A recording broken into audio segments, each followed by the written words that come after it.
وقف صاحب السمو الملكي الأمير محمد بن نايف بن عبد العزيز وزير الداخلية رئيس لجنة الحج العليا هذا اليوم على استعدادات الأجهزة المعنية بشؤون الحج والحجاج المشاركة في تنفيذ الخطة العامة لموسم حج هذا العام 1435.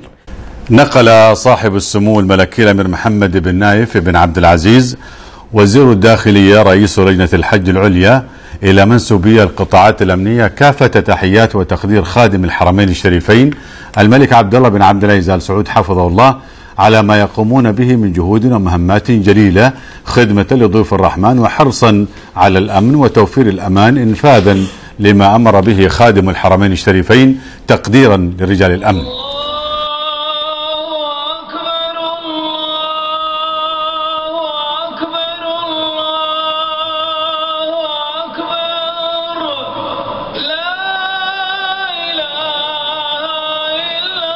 كباري ما شاء الله حق رمي الجمرات شيء عظيم جدا. من عرفه هنا ما في شيء والله فرق كثير. اخذنا الحج وكل شيء متوفر الحمد لله رب العالمين، ما تعذبنا باي شيء وما كان في شيء باي مشاكل الحمد لله رب العالمين، ميسر من كل شيء الحمد لله، ما في لا صعوبات ولا في شيء. ما كان معنا الطريق نص ساعه وساعه بالكثير، في يسر وسهوله جدا. اي والله الحمد لله. شوفنا هو رمينا في اقل من نص ساعه الحمد لله. الحمد لله وحده والصلاه والسلام على من لا نبي بعده، نبينا محمدا وعلى آله وصحبه. أما بعد، إخواني وأبنائي منسوب القوات العسكرية بكافة قطاعاتها، أهنئكم بعيد الأضحى المبارك.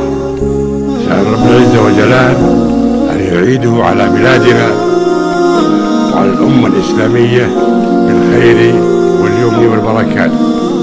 كما أهنئكم جميعا على ما قمتم به من عمل مشرف وجهد جبار لخدمة ضيوف الرحمن ليؤدوا مناسكهم بيسر وراحة وسكينة وطمأنينة.